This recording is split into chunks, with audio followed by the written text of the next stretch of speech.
औज़ु बिल्लाहि मिनश शैतानिर रजीम। बिस्मिल्लाहिर रहमानिर रहीम। अला बिज़िक्रिल्लाहि तत्मइन्नुल क़ुलूब। आमन्तु बिल्लाह सदक़ल्लाहुल अज़ीम व सदक़ रसूलुहुन नबियुल अमीनुल करीम व नहनु अला ज़ालिका लमिनश शाहिदीन व शाकिरीन वल्हम्दुलिल्लाहि रब्बिल आलमीन। अपने सीने में अपने नबी की मोहब्बत के साइबान में जो आवाज़ परवरिश पा रही है, उसी आवाज़ को बुलंद करके अपने नबी पे दुरूद भेज दें। अल्लाहुम्मा सल्ली अला सैयदना व शफ़ीना मौलाना मुहम्मदिन बारिक वसल्लिम अलैहि सलातुम व सलामुन अलैका या रसूल अल्लाह। जो हज़रात जलसागाह से जाके पीछे तकरीर कर रहे हैं, उनसे गुजारिश है ऐसी तकरीर न करें जिससे अच्छी तकरीर का असर ख़त्म हो जाए। आप गए हैं, जहाँ भी रहें सलामत रहें। बिछड़कर हमसे जाते हो तो जाओ, अकेलेपन में आसाइश बहुत है। ताल्लुक याद आ जाए तो आना, हमारे दिल में गुंजाइश बहुत है। सादाते किराम मौजूद हैं। आज हमारे नौजवानों ने जलसे को तफरीह गाह बना रखा है। चाहे आपके शहर के नौजवान हों, चाहे मुल्क के किसी दूसरे शहर के लोग हों, इन्होंने समझा है कि जलसे में जब तक हम चाहें रहें, जब चाहें उठकर चले जाएं। अगर आप जलसा पूरी तरीके से नहीं सुनना जानते तो उनसे सीखिए जो अदब के साथ जलसा सुनते हैं।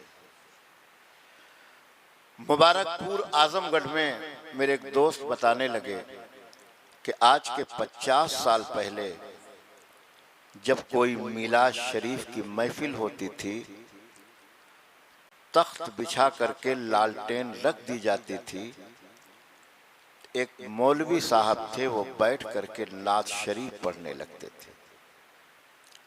एक दिन इत्तेफाक से ऐसा हुआ कि रोशनी ला के रख दी गई, तख्त बिछा दिया गया।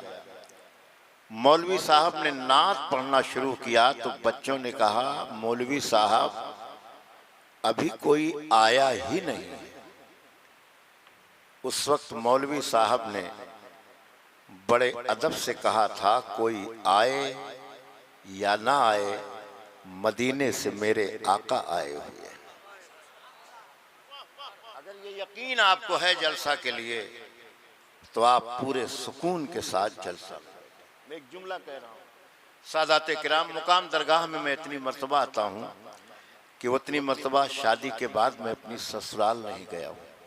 सच्चाई बता रहा हूँ। यहाँ कोई छोटी मोटी तकरीब होती है, मैं आ जाता हूँ।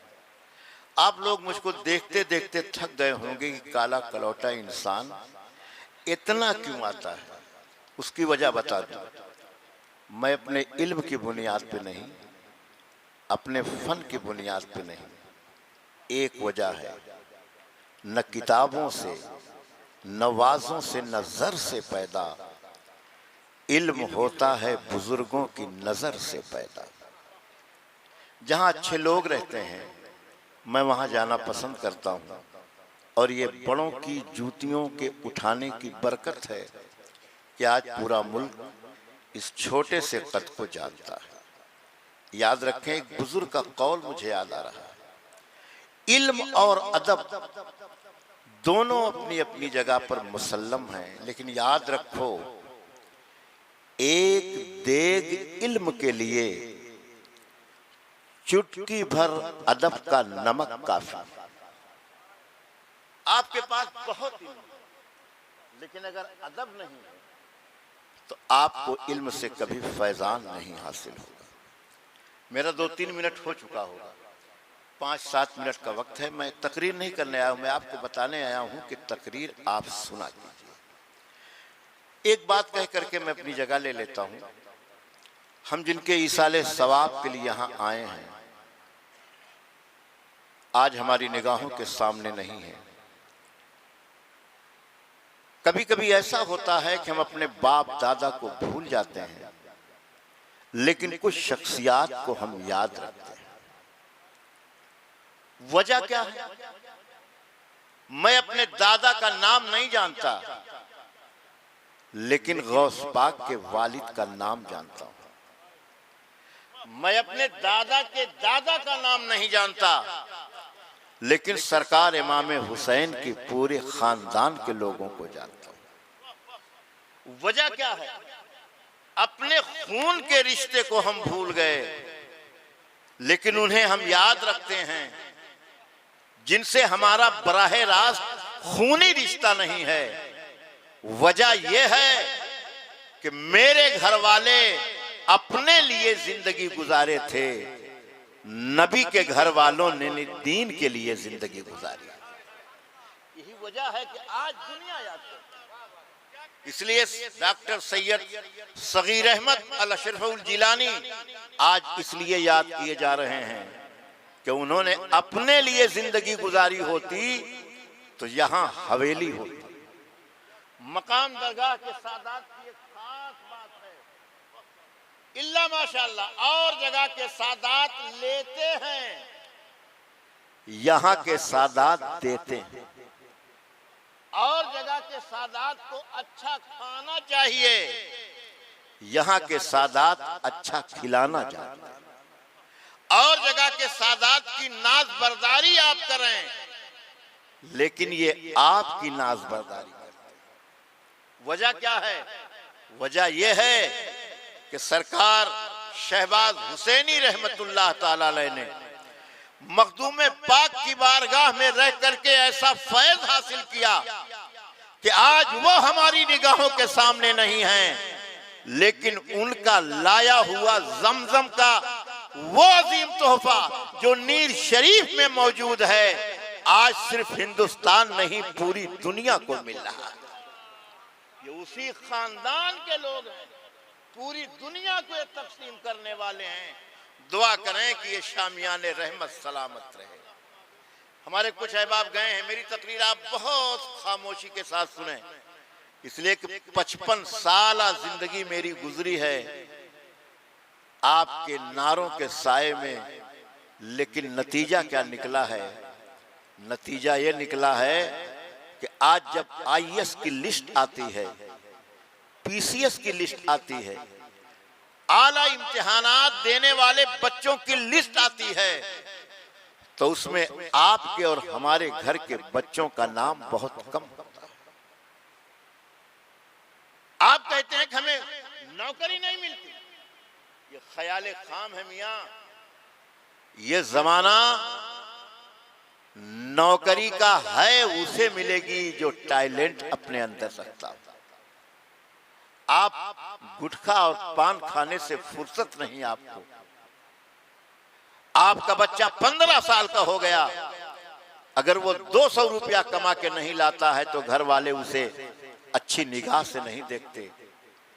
आपका बच्चा पढ़ने के लिए अगर जरा भी आनाकानी करता है तो आप उसके लिए शानदार मोबाइल ला के दे देते हैं। याद रखें, वो कौम हमेशा हुकूमत करती है जिसके हाथ में कलम की ताकत, और वो कौम महकूम बन करके रहती है जिस कौम के हाथ से कलम छीन लिया जाए। एक शेर पढ़ता हूं और मुझे याद है, मुझे यकीन भी है कि आप जितनी ही खामोशी के साथ मेरी गुफ्तगू सुनेंगे, ये आपके दिल की तख्ती पे लिखी जा रही है। मुझको सूली पे चढ़ाने की जरूरत क्या है, मेरे हाथों से कलम छीन लो मर जाओ। किसी कौम को सूली पे चढ़ाने की जरूरत नहीं है, आज उस कौम के हाथ से कलम छीन लीजिए, वो कौम धीरे धीरे खुद मर जाए। हमारा मुल्क जब आजाद हुआ था तो उस वक्त 42% आप नौकरी में थे। कितने थे जरा बोल दें, शर्माए नहीं। 42% आप नौकरी में थे और आज 1.5% भी आप नौकरी में नहीं। आपके पास पैसे की कमी नहीं है, आपके पास अफराद की कमी नहीं है, लेकिन आपके पास फजूल खर्ची की एक लंबी लिस्ट है। आज अफसोस की बात है कि हिंदुस्तान के पूरे अंबेडकर नगर का अगर हम मुआयना करें तो एक भी आपका कायदे का स्कूल नहीं। पूरे उत्तर प्रदेश का आप मुहासबा करें, क्या आपका कोई अपना मेडिकल कॉलेज है जहां गरीब बच्चों को आप डॉक्टरी की डिग्री दे करके कौम की खिदमत के लिए सिपुर्द कर सकते हैं? पैसे हैं, लेकिन आपने इन पैसों का क्या किया है? आपको साल में 5 बड़ा गजल का मुशायरा चाहिए और एक शायर को 50,000 देते हैं आप। होश के नाखून लें, इन पैसों को अगर किसी यूनिवर्सिटी में आप लगा देंगे तो एक नस्ल पैदा होगी जिनके हाथों में कलम होगा और कलम लेकर के वो इक्तिदार की कुर्सियों पर कब्जा करेंगे। तब महसूस होगा कि हाँ, आपके यहां इल्म और अमल की मिसाल जल रही। आपको बताऊं मैं, मेरा वक्त ज्यादा हो रहा है, मैं माजरत चाहता हूं, बस एक दो बात कह करके। मुगलिया सल्तनत की तारीख पढ़ने वालों, ताजमहल किसने बनाया? किसी के बाप ने नहीं बनाया है, मुगलों ने बनाया। लाल किला किसने बनाया? और उस जमाने में हजरत अल्लामा मुल्ला जीवन जैसा अजीम फकीह आपके हिंदुस्तान में मौजूद था। नतीजा क्या हुआ? नतीजा यह हुआ कि मुगलिया सल्तनत का खात्मा। मेरे बेटे हंसो नहीं मेरे लाल, ये आपका दर्द है जो मैं आपसे शेयर कर रहा हूं। मुगलिया सल्तनत ने बड़ी बड़ी इमारतें बनवाई, नतीजा क्या निकला मुफ्ती साहब? मुगलिया सल्तनत के आखिरी बादशाह के नाश्ते में उसके बेटों का सर पेश किया। बहादुर शाह जफर नाश्ते के लिए जब उनके सामने तख्त लाया गया, ऊपर से दस्तरखान हटाया तो क्या देखा? बहादुर शाह जफर के दोनों बेटों का सर काट के तख्त में रखा था। इतनी बड़ी हुकूमत जरा देर में जवाल पजीर क्यों हो गई? क्या आपने तारीख उठा के देखा? जवाल इसलिए आया कि मुगलिया सल्तनत ने ताजमहल बनाया था, कोई यूनिवर्सिटी नहीं, कोई दानिशगाह नहीं बनाई थी, कोई दारुल उलूम नहीं बनाया था। अगर दारुल उलूम बनाया होता तो उसमें पलने और पढ़ करके निकलने वाले बच्चे जब कौम पर जवाल आ रहा था तो सामने खड़े होकर के जवाल का मुकाबिला करते और जवाल को मात दे देते। लेकिन अफसोस, इन्होंने बिल्डिंगें बनाई थी, तालीम गाह। आज जरूरत है ये खानकाहें सलामत रहें, अल्लाह ताला इन्हें तमाम अता करे। ये हमारे लिए स्कूल का भी काम करती रही हैं, हमारी जाहिरी तरबियत भी करती रही हैं और हमारी बातिनी तरबियत करती। आज ये जलसा नम आंखों से हम मना रहे हैं। क्यों? इसलिए कि एक ऐसा हादी हमारे दरमियान से गया है, एक ऐसा मुशफिक गया है, एक ऐसा मेहरबान गया है, एक ऐसा हरदिल अजीज गया है जिसने उदास लोगों को देख करके मुस्कुरा करके उसके चेहरे पर उदासी की लकीरों को खत्म किया। जाने वाला चला गया, लेकिन अपना किरदार और अमल छोड़ करके गया। सैयद डॉक्टर सगीर अहमद साहब किबला, अल्लाह उनकी कब्र पर रहमत और नूर की बारिश फरमाए, आज हमारी निगाहों के सामने नहीं है, लेकिन आज उनका किरदार जिंदा है, उनका इखलाक जिंदा है, उनके आदाब जिंदा हैं, उनका अतवार जिंदा है। और यही काफी है एक इंसान की बख्शिश के लिए कि उसके इंतकाल के बाद अल्लाह के बंदे उसके बारे में ये कहें कि जाने वाला बहुत नेक था। आपका नेक कहना इस बात की दलील है कि जाने वाला जरूर। अब एक आखिरी जुमला सुन लें, इंतकाल सबका होगा, जिनका इंतकाल नहीं होगा जरा हाथ उठाएं। है किसी के अंदर हिम्मत जो कह दे कि हमारा, जो लोग जलसे से गए हैं उनका भी इंतकाल होगा? उनका तो फिलहाल लफ्जी इंतकाल हो गया है, जलसागाह से इंतकाल करके वो बाहर जा चुके हैं। अब एक बात और बता दूं, हमारे जलसे में जो लोग टहलने के लिए आए थे वो जा चुके हैं, जो सुनने आए थे वो बैठे। जरा एक बार कहते हैं सुभान अल्लाह। जब किसी का इंतकाल होता है, आपके मोहल्ले में एक ऐसा आदमी था, अल्लाह करे ना हो, मैं मिसाल दे रहा हूं, शाम को 50 ग्राम चढ़ा करके आता और पूरे मोहल्ले वालों की नींद हराम कर देता। पूरे मोहल्ले वाले तंग, गली वाले तंग, हत्ता कि इमाम साहब से मुलाकात होती तो इमाम साहब पर भी बर्फ पड़ता। लेकिन वही ड्रिंकर मर गया। मरने के बाद इमाम साहब सबसे पहले पहुंचे, हाथ पैर सीधा किया, मुंह सीधा किया। देखिए, जब इंसान का इंतकाल जिस कंडीशन में होता है, तमाम आज़ा उसी पे ठहर जाते हैं। वही इमाम साहब पहुंचे। अब पहुंचने के बाद ऐलान हो रहा है, वही जो मोहल्ले वालों को परेशान करता था। सुबह हुई, गुस्ल दिया जा रहा है। कौन लोग गुस्ल दे रहे हैं? नेक, शरीफ, नमाजी, रोजादार। उसके बाद नया लिबास पहनाया जा रहा है। और आज तक किसी भी मुसलमान के जनाजे को मैंने ठेले पे कब्रिस्तान जाते हुए नहीं देखा। मुसलमान कंधों पे लेकर किसी मुसलमान को खराब न कहो, इसलिए कि वही मुसलमान कभी न कभी आपके काम जरूर आएगा। हमारे यहाँ एक साहब कब्र खोदते थे और बहुत अभी जिंदा है, तो हम लोग कहते थे कि यार बहुत फक्कड़ी किस्म के आदमी हैं। कहते थे मौलाना चाहे जो कुछ हो, कब्र हम ही खोदें। कहता था कब्र तो हम ही खोदेंगे।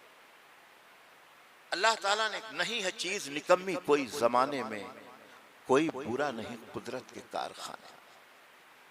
अब वो ड्रिंकर जब आता था पूरे मोहल्ले को परेशान करता था। मर गया, नहलाया गया, नया लिबास पहनाया गया, खुशबू में बसाया गया और 4 मुसलमान कंधे पे लेकर मिडिल क्लास की चाल के साथ कब्रिस्तान जा रहे हैं। किसी ने पूछा किसका इंतकाल हुआ? कहा रे फला साहब जो बहुत ज्यादा मस्त रहा करते थे। उसने कहा इतने अदब के साथ उसे ले जा रहे हैं, पूरे मोहल्ले वालों की नींद हराम किए था, आप अदब के साथ ले जा रहे हैं। तो मुसलमान कहेगा सुनो, हमने इसको नहलाया है इसलिए नहीं कि ये हमारे मोहल्ले का रहने वाला था, जरूर रहने वाला था। इसको हमने नहलाया है, अच्छा कपड़ा पहनाया है, खुशबू में बसाया है, कंधे पे लेके जा रहे हैं। इसके अमल की बुनियाद पर नहीं, इसलिए लेकर के जा रहे हैं कि आज कब्र में रहमते आलम से मुलाकात होने वाली। आज सारी इज्जत जो दुनिया में आपको अता हो रही है, उसी निस्बत पर अता हो रही है जो कब्र में मुस्तफा जाने रहमत से आपकी मुलाकात होने वाली। इसलिए अपनी निस्बत को आप मजबूत रखिए।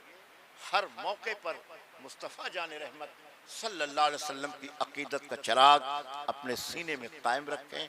एक जुमला सुने, एक है शोर और एक है शऊर। आज हमारी कौम में शोर ज्यादा है, वजह क्या है? शऊर की कमी है। देखिए जलसागाह के पीछे खड़े हैं ना, ये जो बोल रहे हैं मुसलमान हैं। रबीउल अव्वल में ऐसा नारा लगाएंगे कि लोगों के कलेजे फट जाते, लेकिन शोर मचा रहे। वजह क्या है? शोर और शऊर में सिर्फ एक हर्फ का फर्क है, ऐन का, और ऐन से इल्म होता है। जहां शोर होगा समझ जाओ वहां इल्म नहीं है, और जहां शोर न हो, हंगामा न हो, समझ जाओ कि यहां शऊर पैदा हो गया है। अल्लाह से दुआ कीजिए कि हमारी कौम से शऊर की तरफ हमारी कौम भागती चली जाए और शोर से हम महफूज हो जाएं। ये चंद कलिमात मैंने इसलिए अर्ज किए हैं कि मेरा भी हक था, मेरे भी मोहसिन का इंतकाल हुआ है। अब्र रहमत उनके मरकत पर गोहरबारी करे, हश्र तक शान करीमी नाज बरदारी करे, फना के बाद भी बाकी है शान रहबरी तेरी, खुदा की रहमतें हों ऐ अमीर कारवां तुझ पर। इन्हीं लफ्ज़ों के साथ मैं आपसे इजाज़त चाहता हूँ। अस्सलाम।